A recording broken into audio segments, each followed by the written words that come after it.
Kung bago ka lang sa channel na to at isa kang true-blooded Aldab Nation na nagmamahal po kila Maine Mendoza at Alden Richards, tama po ang channel na pinuntahan mo, kaya consider na kitang bagong subscriber.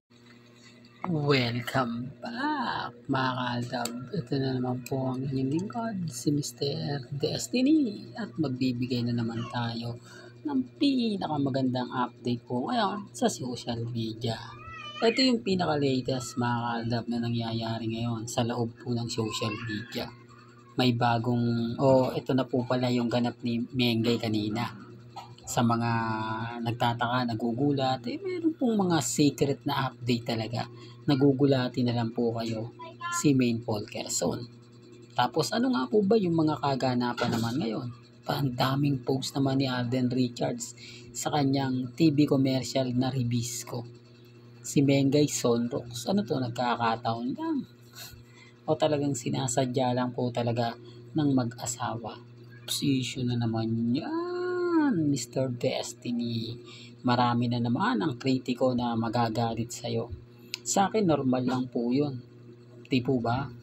Kaya lang, syempre, yung iba po, hindi po talaga maganda yung mga ginagawa nila. Gaya nga po, ulitin ko lang po yung pinost natin, hindi po ba nakita nyo naman po siya? Kasama niya si Alden. Abay, binas po siya ng gusto. Patungkol lang po kay Baby Teo. Parang kinamusta niya lang naman si Baby Teo, si Mengay.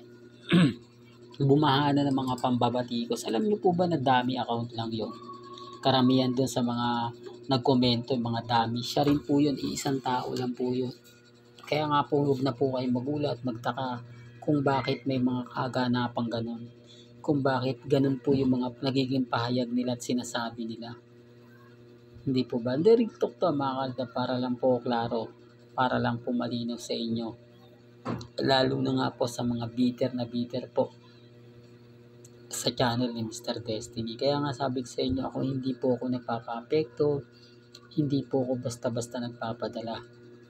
Basta sa akin, makapagbigay, makapagganap ng mga update na talagang nakakatuwa, nakakataba ng puso. Lalo na po ngayon na talagang nararamdaman natin yung mga gusto nating ipahayag, gusto nating sabihin. Bagamat marami pong istorya, maraming kwento na eto na Mr. Destiny, ganito ganyan. Okay lang. At least dito tayo yung bagi. Tayo yung panalo. Di po ba? Bakit? Dahil nga po sa mga update din naman po ni na Alden at ni Maine. Sabi ko nga, doon ako bumabase. Doon ako bumabase sa mga nangyayari at nagaganap kina Mengay at kay Alden. Di naman ba ako basta-basta susuko? Di po ba? Kahit anong gawin po nila, wala pong mga magagandang post o update na papabor po sa kanila. Wala pong magagandang komento na titignan at sisiplipin at talagang uusasain ninyo na pumapabor po sa kanila. Real talk. Kaya nga po ako kapag ako nagbibigay ng mga ganyan, nagpo-post ng mga ganyan, marami talagang sinasabi. Marami talaga silang kumbaga pinapahayag. Bagamat marami pong istorya, normal lang. So, pero yung mga post ni Mengay, post ni Alden, sila lang. Kaya nga po, yung iba nagtatanong bakit naman kasi si Mengay hindi man lang makapag-post ng update nila ni Congressman, na sila lang yung bonding moment, yung kumakain sa labas, nagsisimba, yung ginagawa talaga nila Rambo, Maha, ni Ria Ataide at Sanjo, yung tipong real life couple.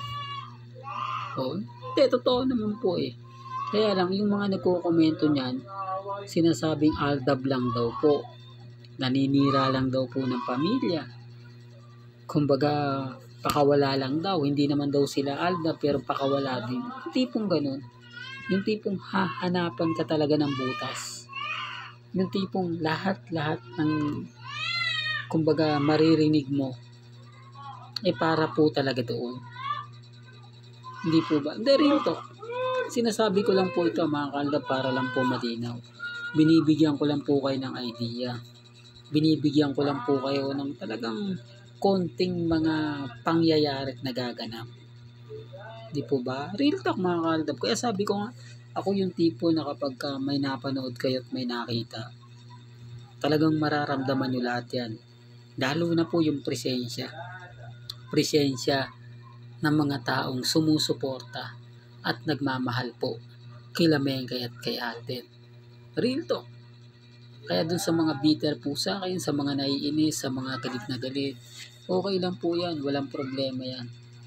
Basta kung ano lang po yung napapakinggan ninyo, nababasa ninyo, napapanood, pagdating po kay Mengay at kay Alden, normal lang po yan. Ang importante lang naman po, sino nga po ba talaga yung pinaka may update? Sino nga po ba talaga yung masasabi yung pinag-uusapan at pinagpipiestahan? Sino nga po ba talaga nagsasabi ng totoo at nagsasabi ng hindi? Mga bagay-bagay na kwentong, kumbaga, walang nakakasagot, walang nakakaalam. Gugulating ka na lang. Gaya nga po ng sinabi ko, si Mengay pala may ganap, may update, bigla na lang lilitaw. Ultimong mga main fanatics, hindi po nila magagawang masabi na, ay, ito pala yung gawa ni Mengay, ito pala yung post ni ganto ganyan. Wala po. Di po ba? Kasi lahat po ng mga sinasabi ko at pahayag ko, galing naman po mismo kila Main at syempre kay Alden Richards. Yan ang isa sa pinagmamalaki ko lagi. Yan ang isa sa lagi kong pinapaliwanag madalas. Kaya kita nyo ako yung binibisita. Ano na nga po ba yung pinaka-latest kay Alden? Ano na nga po ba yung pinakaganap kay Alden Richards? Yan ang dami. Di po ba ang dami nating nakukuwang impormasyon? Ako nga po gusto ko magsalita uli, magpakita ng mga taong magpapatunay. Kaya lang masakit eh. Binabash po nila. Grabe yung pambabas, pang-insulto. Samahan nyo pa ng mga cut din. Di po ba? Na tayo pa raw po yung naging mentor.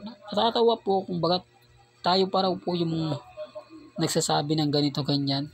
Kumbaga kung bakit daw po yung Aldab matatag, bakit daw yung Aldab hanggang ngayon kampante kahit na kumbaga wala na raw masakit, kumbaga nakakainis lang. Di po ba na tayo po yung naging inspirasyon nila, na tayo po yung gusto nilang gayahin. Di po ba? Sinasabi ko lang po mga kaaldab para lang po malinaw, para lang po klaro, lalo na po sa mga baguhan at syempre sa mga dumadaan sa channel ni Mr. Destiny. Hanggang dito na lang po ang ating latest updates. Kaya kung gusto nyo pa po ng pinaka-latest at sariwang update, abay dito lang po kayo tututo sa channel ni Mr. Destiny para updated kayo sa mga bago at sa mga latest na i-upload po natin maya-maya lang. Hanggang sa muli, salamat po sa panonood at pakikinig.